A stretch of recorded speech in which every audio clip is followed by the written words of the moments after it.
power lesson.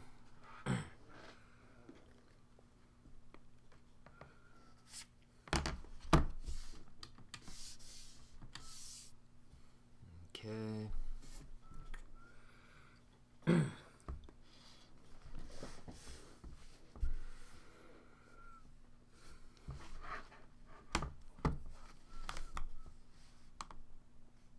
Okay.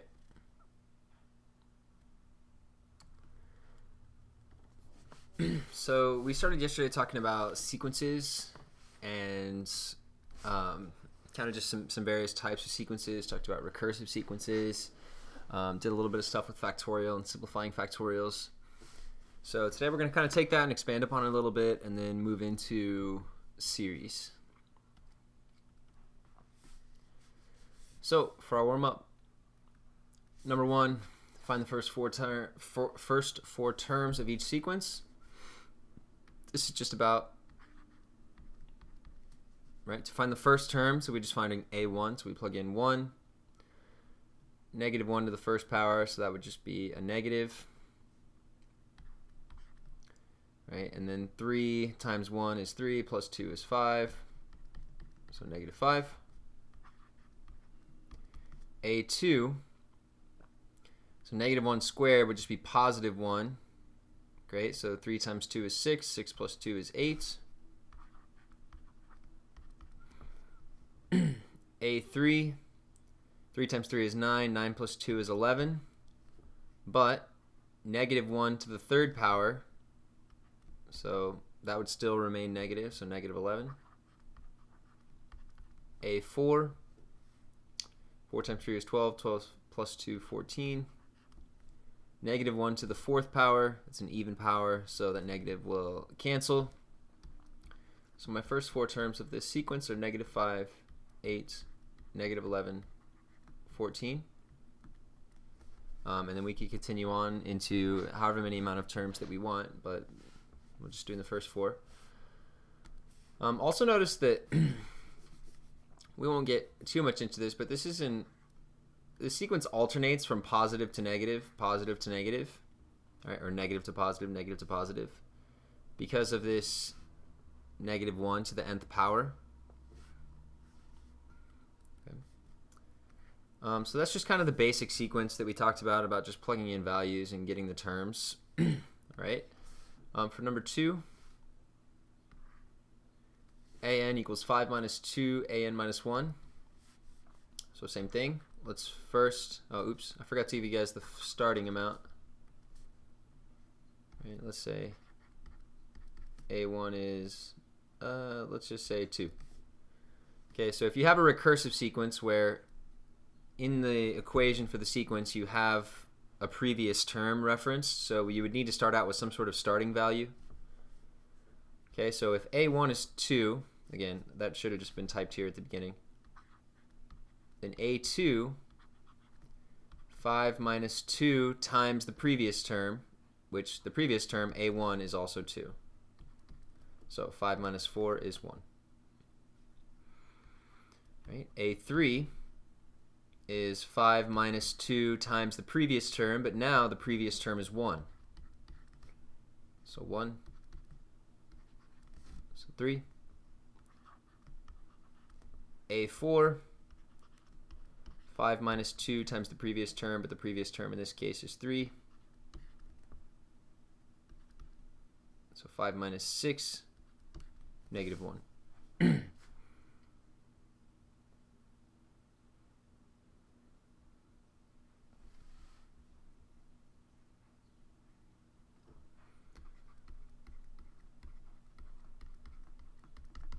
so that's the first four terms of that sequence, and it could continue on.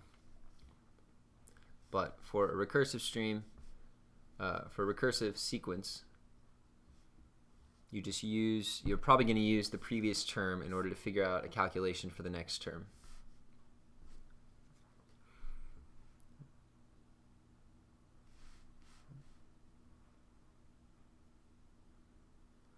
All right, so this is taking sequences and just figuring out terms. So let's actually go the other direction now as well, where let's start with a sequence and try to see if we can figure out what the formula is, or what the equation is for the sequence.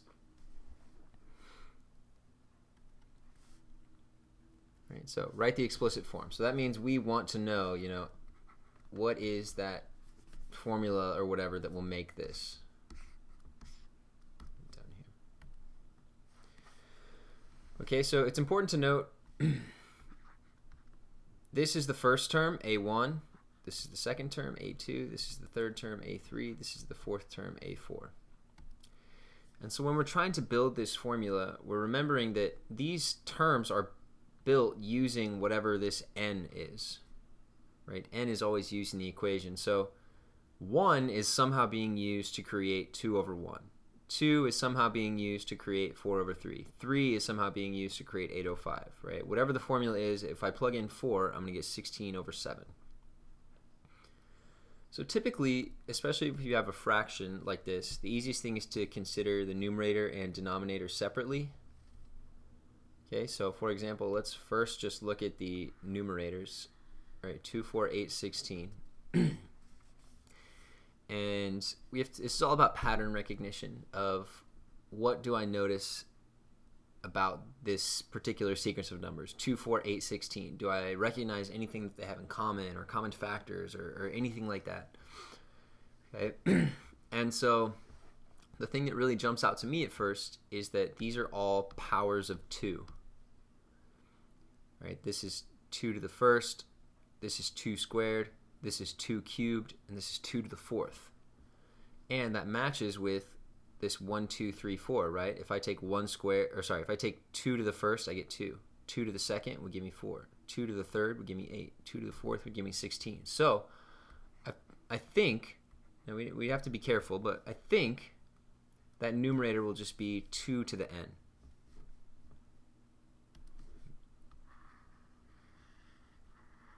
All right? And now for the denominator, 1, 3, 5, 7. All right, well, I feel confident in saying these are just the odd numbers, right? It just starts at 1, adds 2 each time. 1, 3, 5, 7. It would probably continue to 9, 11, 13, 15, 17, etc. The only question is, how do I use these numbers to get there? So not only just do I recognize it's the odd numbers, how do I make a little equation that if I plugged in 1, I would get 1. If I plugged in 2, I would get 3. If I plugged in 3, I would get 5. 4, I would get 7. Well, the thing about the odd numbers is they're always just one more or one less than an even number, if that makes sense, right? Because the numbers always alternate, even, odd, even, odd, even, odd. That's just how the number system works, right? 1, 2, 3, 4, 5, 6, 7, 8. It always switches off between even and odd. So odd numbers are always just one more than an even number, or one less than an even number. Right? Well, even numbers are always divisible by 2, right? So let's think about 2 times n. That would give me just an even number. So to get to an odd number, I would have to either add 1 or subtract 1. Now let's use whichever one makes sense for us, right? So let's just take an example. Like if I do 2 times 3, 6. So if I want to get to 5, well, yeah, I would subtract 1. But let me make sure that works for all of these. 2 times 4 is 8. 8 minus 1, 7. Okay, cool. 2 times 2 is 6. 6 minus 1, 2 times 2 is 4. 4 minus 1 is 3. 2 times 1 is 2. 2 minus 1 is 1. So yeah, this works out. So this is my explicit form. Right, this is the equation that was used to build that sequence.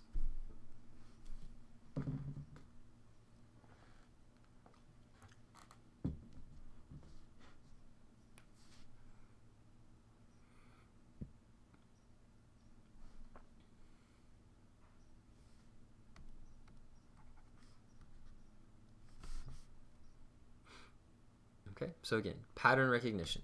So we're gonna do several of these. All right, some of them harder than others. All right, so I have 1, 1/2, 1/4, 1/8. All right, my goal is to get an. One thing that kind of immediately throws me off is that this is just 1. but the rest of these are fractions. But so typically if we have a sequence that has a bunch of fractions but then has a number or a couple numbers that are not fractions, probably what happened is those were originally fractions but then simplified to create an actual integer. So when I see 1 over 1, I'm wondering if this, just based on the pattern of the rest of these, seems like the numerator will probably be 1. And based on the denominators, 2, 4, 8, I'm thinking this might just be 1 over 1. Right, just to help get me in the mindset of, does this equation, does this pattern work for the entire thing? Right, and again, this is A1, A2, A3, A4. So keep in mind, whatever formula we get, it has to be that when we plug in these numbers to it, we get these specific terms in this specific order. Okay, so looking at the numerators first, again, it appears they're all just 1. So I'm going to at least try 1. Maybe it doesn't work out, but I'll go back and fix it if I need to. I'm just going off of what seems most intuitive to me.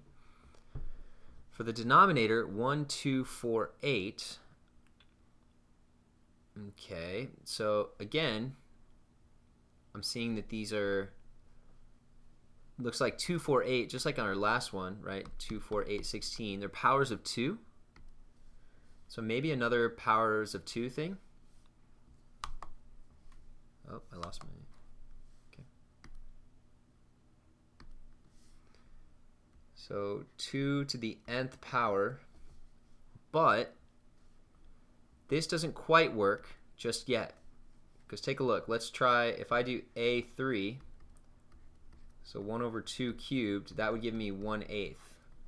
Now that's true, 1/8 is in my sequence, but 1/8 happens whenever I plug in 4, not whenever I plug in 3. Okay, so my sequence is sort of shifted over. My sequence is behind 1, almost. Right, so to account for that, I'm not just going to put 1 over 2 to the n, 1 over 2 to the n minus 1. All right, so that will fix the problem of everything kind of being shifted up one spot. And we can try, if you want to see if we did this correctly, you can just plug in the numbers, right? 1 over 2 to the 1 over 1, so that'd be 2 to the 0th, which is 1, so that checks out. A2, 2 minus 1 is 1, so that's just 1/2. Okay, that checks out, that checks out. A3 would be 1 over 2 squared, which is 1/4. That checks out. And A4, 1 over 2 cubed is 1/8. That checks out. Okay, so the powers might be shifted over like a spot from what we think. So, you know, 2 cubed actually makes 8, right? Or 2 squared actually makes 4, right? So we can see they're kind of misaligned, right? With this last one, everything was lined up perfectly. 2 squared makes 4, 2 to the third makes 8, 2 to the fourth makes 16. But here we kind of see there's this diagonal action going on. They're misaligned, so that's why we have to account for in that exponent doing n minus 1. Or if it was misaligned the other way, we might have to do 2 to the n plus 1 to get it to bump it up 1.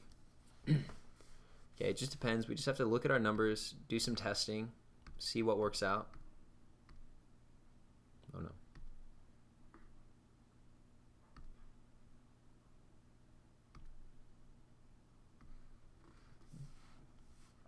But this works out.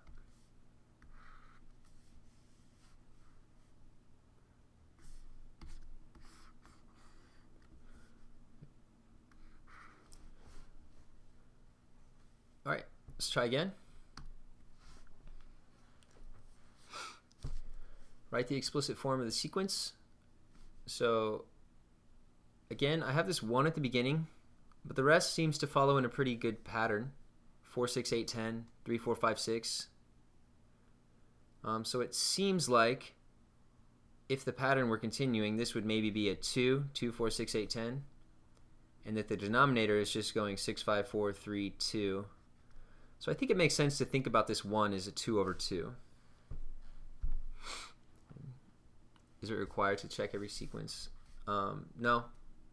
Like every term, like we did here? No. I was just showing that it worked. You can. I would recommend checking at least 1 or 2 terms just to make sure it works out, but it's just a precaution. Okay. All right, so AN. Let's start with the numerator. 2, 4, 6, 8, 10. So these are not powers of 2. They are just even numbers.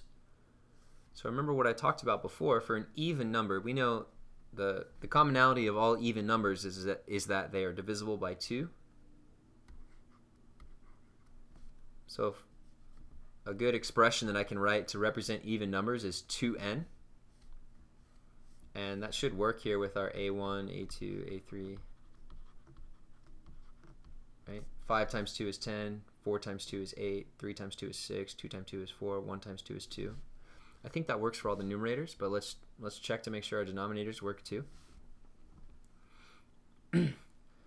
2, 3, 4, 5, 6. All right, so it's always just that this denominator is 1 more than whatever the index is for n. Right? If I plug in 1, I get 2. If I plug in 2, I get 3. If I plug in 3, I get 4. 4, I get 5. 5, I get 6. It's always just 1 more for the denominator. So the expression that I can use for that is just n plus 1.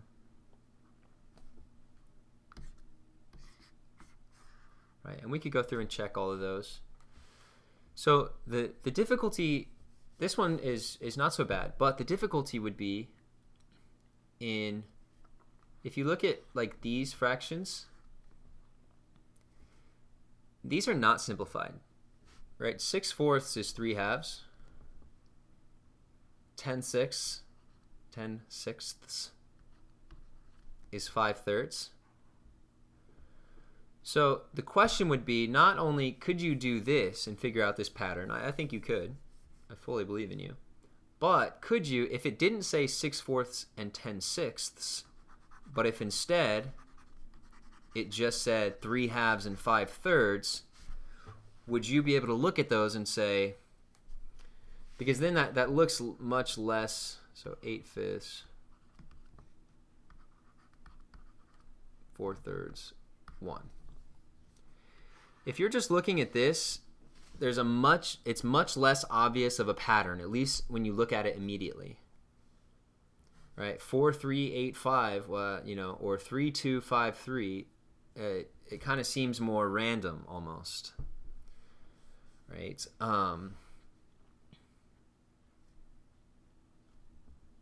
So the question comes, could we actually recognize, oh wait, 3 halves, if I put that as 6/4, and then if I put 5/3 as 10/6, then I actually see that there is a pattern here. Okay, so that's where the real difficulty in this lies. Whenever the pattern isn't jumping out at you, like being super obvious, like counting by 2s or just adding 1 each time, could we do some like manipulation to change things around, or unsimplify a fraction to see if it would fit a pattern?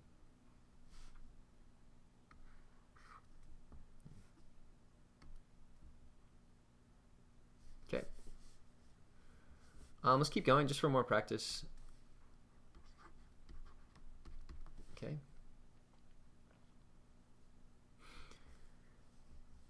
Much, I think, less obvious of a pattern when you first look at these. 4, 9, 16, 25, 3, 7, 15, 31. Okay, so let's start with the numerator as usual. So I'm not going to worry about the 1 for right now. I'm just going to look at these numbers. 4, 9, 16, 25. If I try to think about what do these numbers have in common, right? All perfect squares, exactly. Yeah, wonderful. 4 is 2 squared.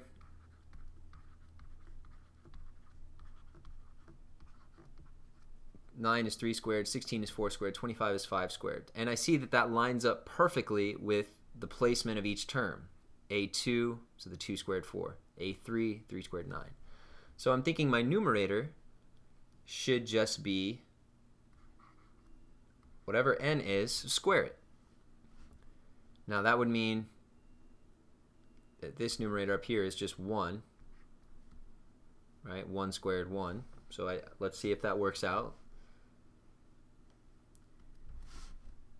Now if I look at the denominator, okay, so it's not just odd numbers, it's not powers of a certain number, it's not perfect squares or perfect cubes. So a little bit tougher. I don't know, anybody or Megan, you got the expression for this one? Matt says he's always here. Matt, you got this?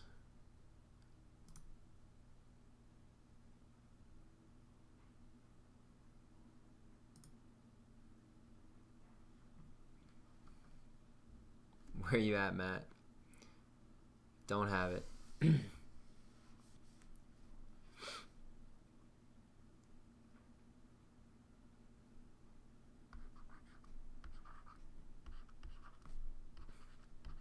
Does this help?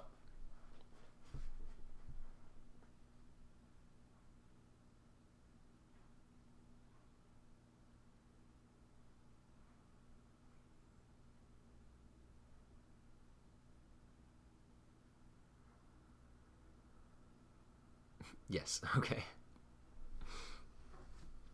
So what is it?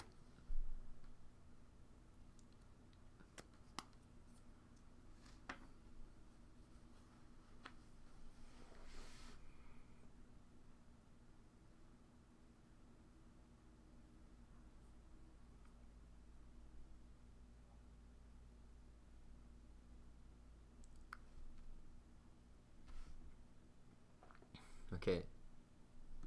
Right. Perfect. So yeah, Matt, I think you're thinking the right thing, but not quite exactly what you typed.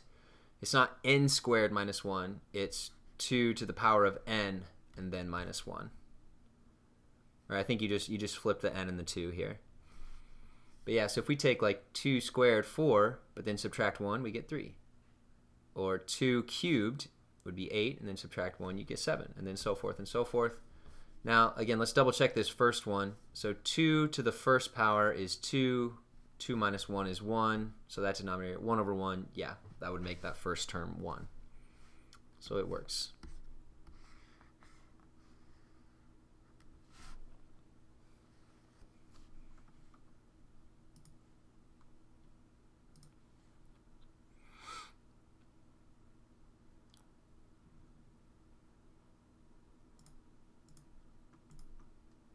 Matt, dynamic duo, yeah.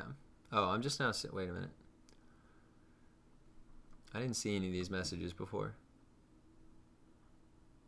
Your stylus ran out of ink? Dude, that's typical. I knew it. What nationality is he? Is that asking about me?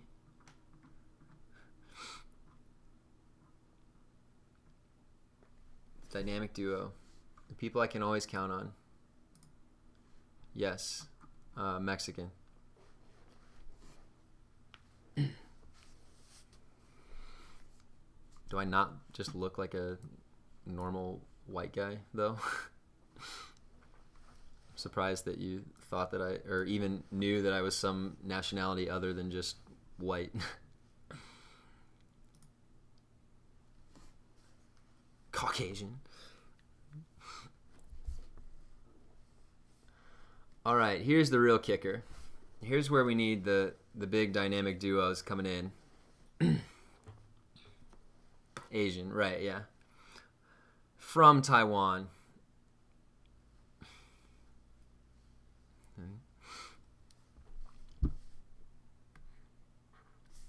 Okay, so there's a lot of interesting things that are going on with this one. Okay, but let's just try to take it steps at a time.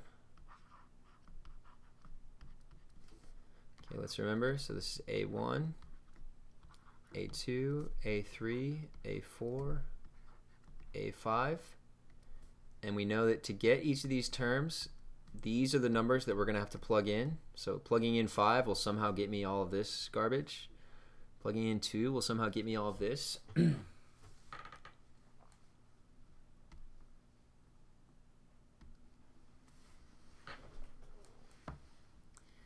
Okay, so as usual, let's just start with the numerator. So first of all, before I even worry about the numbers, right? Before I worry about the numbers themselves, what do you notice about these numerators?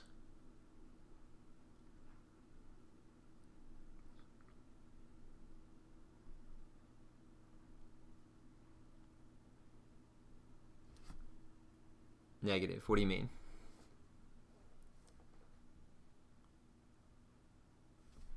Even. Okay, they're all even.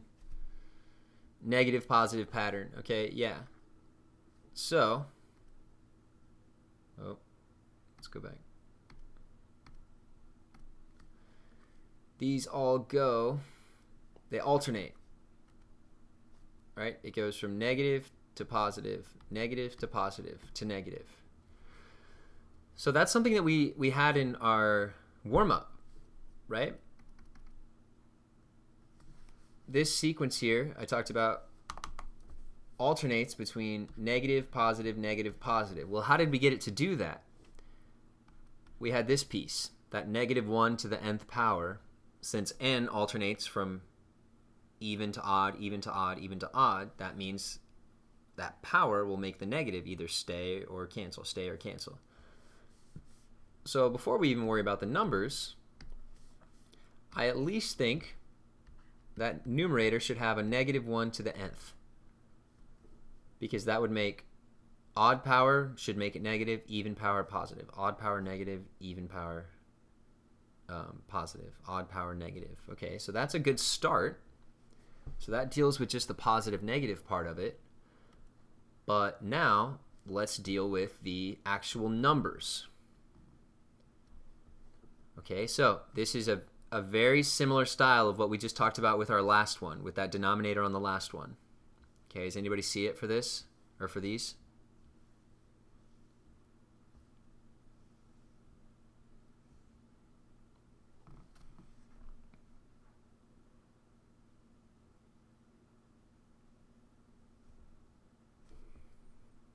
Again, if it helps, think back to what we did here with the 3, 7, 15, 31. And maybe how we can apply a similar style to these. It's different numbers, but a similar idea.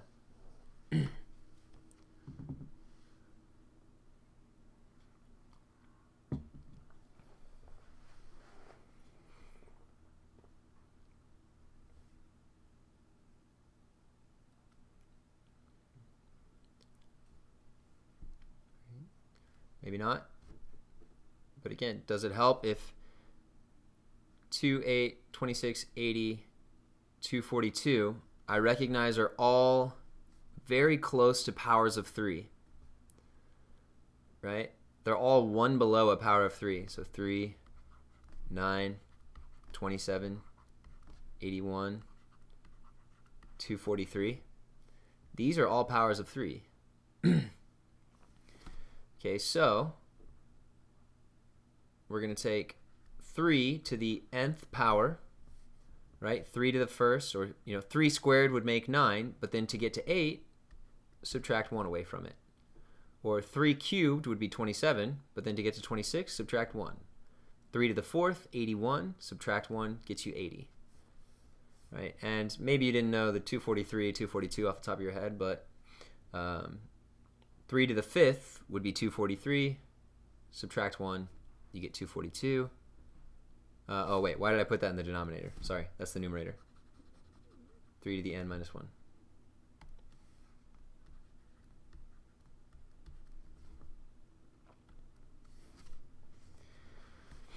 Okay, and my denominator, I would not expect you to get, this is a new kind of pattern that we're not as familiar with, but what it turns out is 2 I can think of as 2 times 1. 6 I can think of as 3 times 2 times 1. 24 is the same thing as 4 times 3 times 2 times 1. And 120 is the same thing as 5 times 4 times 3 times 2 times 1. So notice the 3 and the 3, 4 and the 4, 5 and the 5. Yes, exactly, Megan. So, not 5, sorry. Oh no.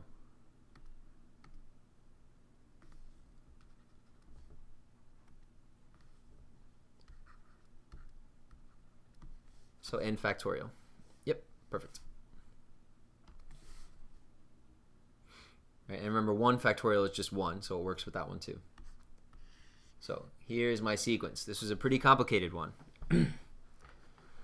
Right, so that's what I said. It can get a bit dicey. There's a lot going on. There's a numerator, there's a denominator, there's minus ones and things like that. There's a I guess I should probably put these. I should probably put this in parentheses. There's the alternating, the plus minus, that we had to think about. So a lot going on. It's tough, but fun. I genuinely enjoy things like this. It's like a puzzle, It's like doing a Sudoku or something. Which is funny. I don't actually do Sudokus. I've never actually done one, but I imagine it's a similar idea. It is fun. It's cool. Don't you like doing jigsaw puzzles or anything like that? Things where you find the maze, trace the maze, get from start to finish. That's like what this is. It's fun. Alright, a better way to describe and write sums. Series. Sum of a sequence could be partial or infinite. All right, so a series is what we call a sequence that we just add up all the terms. All right, that's really all it is. Now, partial or infinite, we'll get to, especially in calculus, but we'll do it a little bit in here too, of adding up an infinite amount of things. Okay, and seeing what we get, or we could add up a partial sum, a partial series, to just get add up 4 things or 5 things or 10 things or whatever.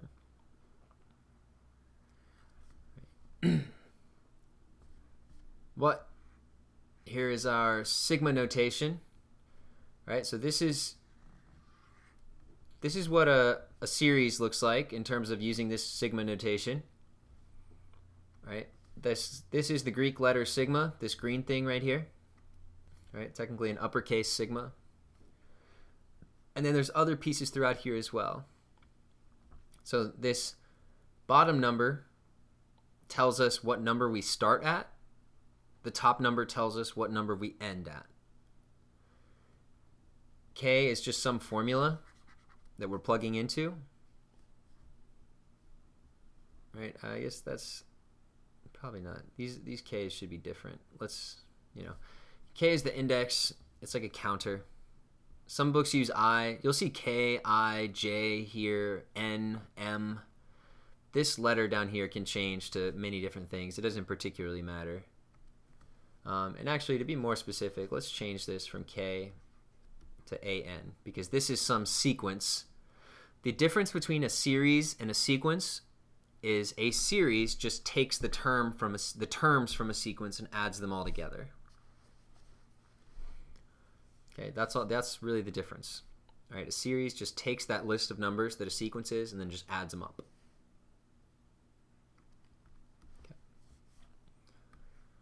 Right, so let's just take a quick look at how this works. So the summation, or the series, from k equals 2 to 5 of 3n plus 1. Okay, so what this means is, here's my formula I'm going to use, and here is what I start with. So the first thing I'm going to plug in is 2. So 3 times 2 plus 1. Right, that's the first term. And now I'm going to go on to the next one. So I'm still going to keep using the same formula the whole time, but now I'm going to go up to 3. Right, we started by plugging in 2. Now I'm going to go up, plug in 3. Now, I should probably drop down because my head's in the way.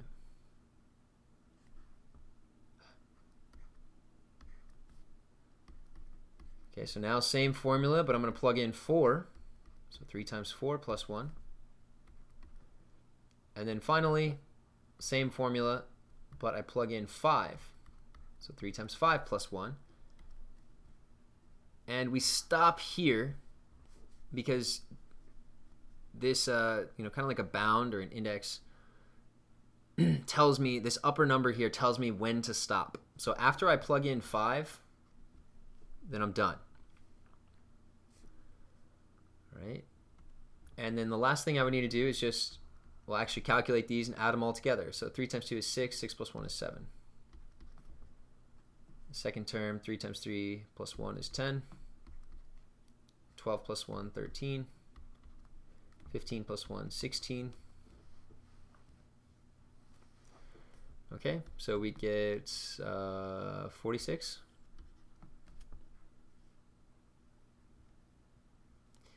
Where's Miss Jury? I miss her and Emmy. I don't know. Good question. So is there an easy way to know when it's n factorial? Not unless you just recognize the patterns of factorials. Just knowing that 6 is 3 factorial and 24 is 4 factorial. 5 factorial, 120, I think that's right. 7 factorial is like 5040. I don't know. Some of them you get used to seeing over and over again. Okay.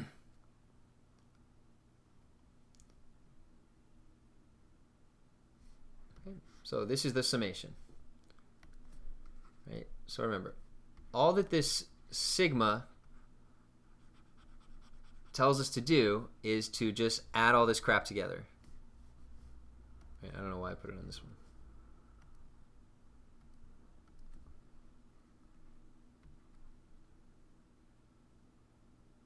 Terrible memory. Same. Me too. Me too. Right. So let's try another one. So summation from I equals 0 to 3. So like I said, this letter down here could be really, it could be anything. It doesn't particularly matter. Okay, so first thing, we're going to plug in 0 because that's where it tells us to start. So let's condense this. 2 times 0 is 0. 0 factorial. So that's the kind of confusing one. Remember, 0 factorial is 1. Okay, so and then 1 minus 1 would be 0. So that's the first. Second term, so now I plug in 1. 2 times 1 is 2. 2 factorial is 2. 2 minus 1 is 1. Now I plug in 3. 2 times 3 is 6. 6 factorial, I don't know, I think I have that one memorized. 720, I should have memorized that. Should have. 720 minus 1, 719. And I stop after I plug in 3 because that's what it tells me. Right, it says, hey, only just stop there. Oh, wait a minute. Did I never plugged in 2, did I? Oops. Okay, let me move this over. So that's if I plug in 3. If I plug in 2, 2 times 2 is 4. 4 factorial is 24. 24 minus 1 is 23. Okay, so yeah, that should be good. So this is when it's 0. This is when we plug in 1. This is when we plug in 2. And this is when we plug in 3. Okay, so 720 plus 23 plus 0, so 743. Remember, I'm adding all of these terms together because that's what a series does. A series just takes the terms. If I were talking about just this as a sequence, well, then the sequence would just be 0, 1, 23, 719. That's ugly.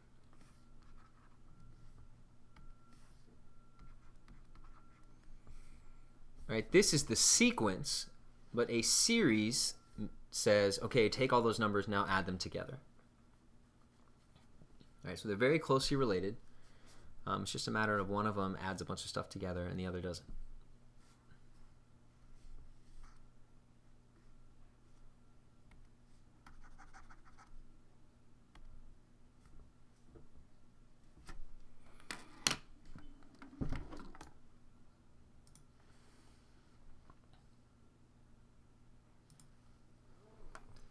And I think that's our that's our last one for today. Okay, so just kind of getting you introduced to this notation, I guess. Yeah, that's the word.